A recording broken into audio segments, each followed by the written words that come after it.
አንተርቡ ላለግሽ እኔ አንተርቡ አልፈልግም። እኔ አባት እኔ ሰይፉ ላይ እንኳን ብቀርበው የኢትዮጵያ ሴቶች ለምን ይሞታሉ ብዬ ነው የምጠይቀው እንጂ የሌላ ነገር የፀጉሬ ጉዳይ፣ የባሌ ጉዳይ፣ የዱባይ ጉዳይ አላወራም እኔ ብዬ እንትን ብዬ ሰውየው ለምንድን ነው አንተርቡ እኔ አልፈልግም። እኔ የመጣሁት የባሌ ጉዳይ ነው። ሰዎቹ ከባሉ ጋር የተጣሉ ምናምኔሽን በፊቱ ኑሮ እንዲሆኜ ብሎ ነው ሰው ኢንተርቡ የምትደረገው። እኔ ምንሽ ነው ኢንተርቡ የምትደረገው? እኔ የፈመስኩትን በፀጉሬ ነው፣ በራሴ ነው። የሰው አጀንዳ አላቅም። በራሴ ኮንፊደንስ የፈመስኩት እኔ አያስፈለገኝም አንተርቡ ማለት ነው። እኔ ቀልቀልም አላልኩም። እኔ ቀልቀል ማለት ወጣለሁ፣ ቤተክርስቲያን ሄዳለሁ፣ ተሰልሜ ወደ ቤቴ ከወጣሁት ቡና ጠጣለሁ። ባሌ ስር ማታም ቀን ባሌ ጋር የሚያሳልፈው ባሌ በቃ በልት ብልብልብል አረገኝ። በቃ ባሌ እዛ ቤተክርስቲያን እጄ አባቴ ሆይ አምላኬ ሆይ ከዱባይ ነጥለኝ ባሌ ስር ያስገባክኝ አምላክ ሆይ ተመስገን። መድኃኒዓለም አጠገቤ አይደለም እንትን ነበረ ጊዮርጊስ ሚካኤል አባቴ ማርያም እናቴ ብዬ ተሳልሜ ገባለሁ ባሌ ስር ማታም ቀንም ባሌ ስር ትኝት እንቅልፍ ምን አንገበግበኝ። አንተርቡ ሰይፉ ምን አገባኝ? ምን ለማለት ፈልጌ ምን ለሽ ላግሹ ሀገምኑ ማዳም እንዲህ ያደረገችኝና ለሽ ምስጢር ለምንድን ነው የማወጣው? ምንም አላደረገችኝ መዳም። ታንኪዩ ልቦ ምንም አላደረገችኝ መዳም። ገና አንተርቡ አድርጌ እኔ እናቴ ሀት ያብዳይ መብደን ሀርሜክ ያቱኛ ደቁፍነ ለሽ ሰዓት ድግደም ያፉር ጃርሰ ከወገነን ኦላ ኡጉመት 24 ሰዓት ከባሌ ጋራ ነው ከየበናዬ ጋራ ከበደናኔ ጋራ ከቤተ ክርስቲያኔ ጋራ ምንድን ነው የምለው? በፊት አምላኬ ሆይ ገባ ሸብረብረብረብረብ አርግልኝ፣ አባቴ ሆይ ገባ ሸብረብረብረብ አርግልኝ፣ አባቴ ሆይ በሰላም ወደ ሀገሬ አስገባኝ፣ አባቴ ሆይ ልቦ አባቴ ሆይ በሰላም አስገባኝ። ቀነኒ አዱኛ ከነጄሴ አንዱ አለም ጎሳ መታሳ ዳሴ ሄይ ጋይስ akkam jirtu nagaa keessanii abdiin jedhama. Baay'een keessan abdii Hacaaluu maqaa jedhuun na beektu wallee Kilimanjaaroo jedhu as dura hojjedhee ture awaardii garagaraaf kaandideetii ta'e zooroo artistiidhuma or weellisaadhuma jechuu barbaanne. So maalidha wanni har'a ani isinitti himuu barbaade yookaan har'a haasa'uu barbaade amna TikTok guy amna propaganda guy dhimma ajandaa garagaraa baasee miidiyaa irra dhufee namantanii jedhu miti. Ammas waan akkasii hojjechuuf otoo hin taane har'a waan tokko irratti haasa'uu barbaadee dhufe.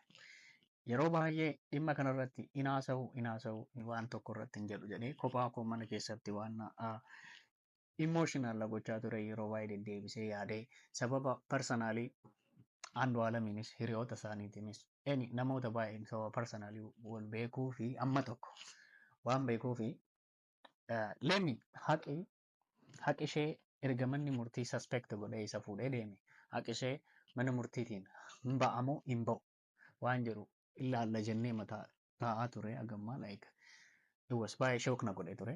Dhingada dhimma Hacaaluu Awaardii irratti wanna ta'e irraa kaasee wanni kun more sensitive ta'e kan gad ba'e maaltu ta'e jennaani Hacaaluu Awaardii irratti wanna baay'ee it's so shameful.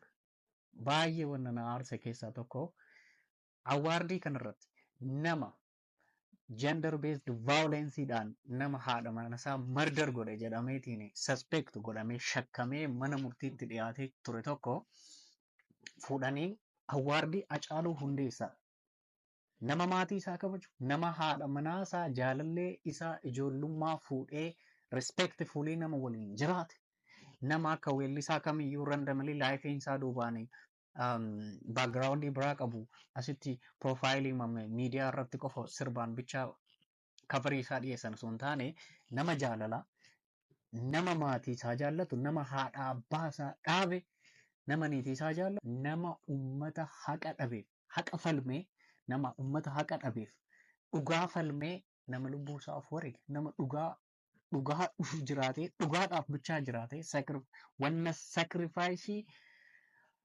haqni fuudhee si fidu haqa dubbachuun si fidu hunda nama fudhatee jiraatee darbee. So erganni darbeeti maatii isaa ta'ee hiriyoota isaa ta'ee warri Hacaaluu Awaardii leegaasii isaatti fufsisna jedhanii warri Hacaaluu Awaardii dhaaban. Leegaasiin Hacaaluu kan itti fufuu danda'u aayidentiitii Hacaaluun keessa darbe sanadha. Leegaasii isaa Awaardii isaa sanarratti badhaafamuu kan qabu nama maatii isaa kabaju haadha manaa isaa kabaju ummata isaa kabaju nama haqaaf falmu, nama uummata isaaf falmu, nama background profile akkasii qabudha kan sila akka kootti Hacaaluu Awwaardiin sila kaandideeshinii kan argatu qabu jedhee yaadu malee Hacaaluun otoo azmaarii weellisaa sirbaa like wallee tokko qindeessee maalii jaalalaa maal walitti qindeessee ka'ee feemiidhaaf yookaan ganzabaaf yookaan beekamtiidhaaf nama muuziqaa sirbee jiraattu otoo ta'eeti sirbituu jajjabduu yookaan weellisaa jabaa tokko kan bara kanaa waliin guutee kan walitti dorgomsiistee kaatee badhaasta. It wasn't about that. Hacaaluu Awwaardiin akkas ta'u turre. It's not supposed to be like that. So mucaan kun otoo haadha isaa hammanaa isaa murder godhe jedhame gender based violence dhaan mana murtiitti biyya sana keessa haqa hin jiru beektu. Dubartoonni meeqa biyya sana keessatti kan bishaan danfaa ittiin qalamanii kan bishaan danfaa itti jifamanii abbootiin manaa isaanii ornamni isaan akkas godhe 7-2 booda firii ta'ee bahee jiraataa jira paablikaali jireenya isaanii jiraataa jiranii haqi biyya sana bahee hin beeku never.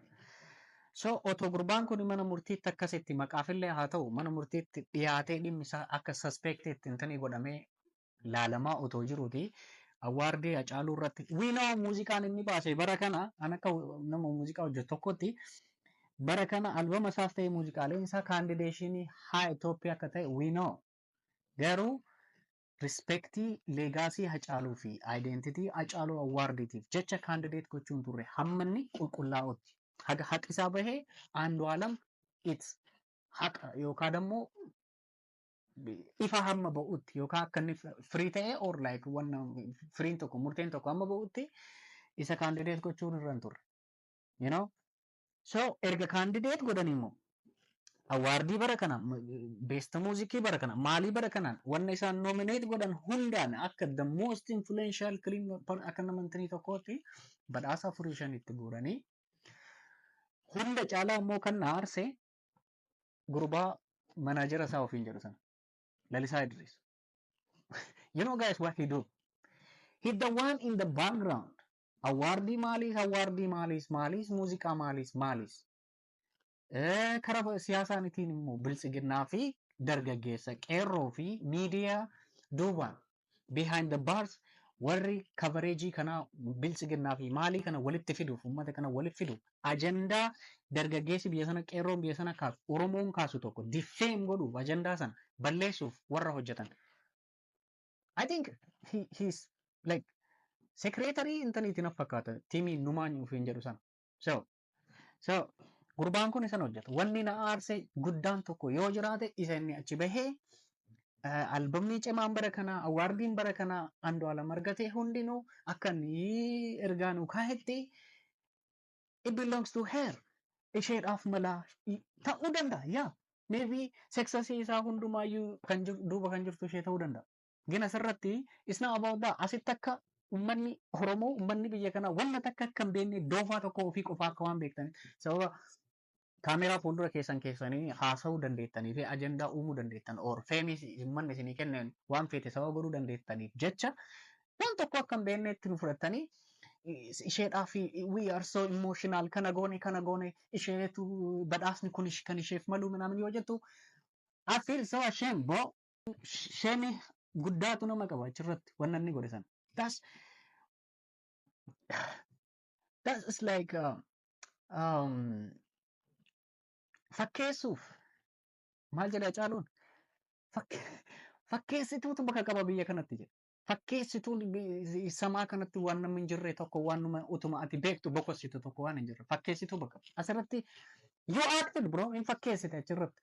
You see baay'ee nama aarsa achirra akka jedhamu ture I think sirba sanarratti illee kaandideetii nu gootanii wiin goonuusi haqi ishee akka ba'u barbaannaa jettee adrees godhuu sirra ture if you are professional like nama intini irra hojjetu taate. Thank you warra miidiyaatti deebisee ajandaa isii deebisee dhimma ishee kana haqa ishee akka ba'uuf deebisee ajandaa godhee miidiyaa irratti warra jedheef thank you hundi keessan galatooma. Ammallee wanna suni itti fufuu qaba. Kan biraa immoo biyya sana keessatti duubaan behind the bars warri taa'anii ajandaa torbaanitiin wanna dargaggeessi yookaan biyya sana keessatti hawaasi kaasu tokko fuudhanii ajandaa sana daayivert warri godhan warra Hacaaluu Awwaardiin guyyaa jalqabaarraa kaasee maatii fi kiyya haadha manaa Hacaaluu gidduutti differensii garaagaraa uumuuf maqaa Hacaaluutiin intanii sanatti seenanii faawundeeshinii sanatti seenanii ammas ganzaba hojjechuuf waan garaagaraa gochuuf warri yaalaa turan ammas mootummaan orgaanaayiz godheet duubaan taa'anii torbaan waan isin ajandaa kaastan daavert gochaa wanna biraa warri isiniif faarsan warri tiktookii fi feesbuukii irratti akka dargaggeessaatti akka qeerrootti as dura ummati feemii kennee fi beekamtii kennee fi warri duubaan hojjetu we know you guys isin beekamman jarri kun awwaardii Hacaaluu duubaanis wantoota eventiiwwan biyya sana keessa ta'u hunduma duuba isaanii jiru. Isi straight forward isin hima. One of them team numaan warra ofiin jedhu san nuyidha kan influence godhu nuyi kan divert godhu nuyidha kan lead godhu jedhee warra aman warra bilchiginnaan duubaanii walitti qindeessitee straight akka dur baratameetti dabballee isaanii ta'anii miseensa isaanii ta'anii ajandaa oofuullee baatan digital way asiin Hacaaluu faarsaa ganamaa galgala sirba Hacaaluutiin tiktookii hojjechaa asiin intini gochaa asiin immoo duubaan ajandaa kana warri hojjettan. Remember guys, abbaan Hacaaluu Hundeessaa obbo Hundeessaan Oromoo hadaraa haqa mucaa kiyyaa. Right? Kana dhaamatan. Okay. Abbaan Qananii Addunyaa erga ishee mucattiin kun duutee booda maal jedhan? Oromoo hadaraa haqa mucattii kiyyaa. Annaman qabu haqa mucattii kiyyaa hadaraa. Kana dhaaman.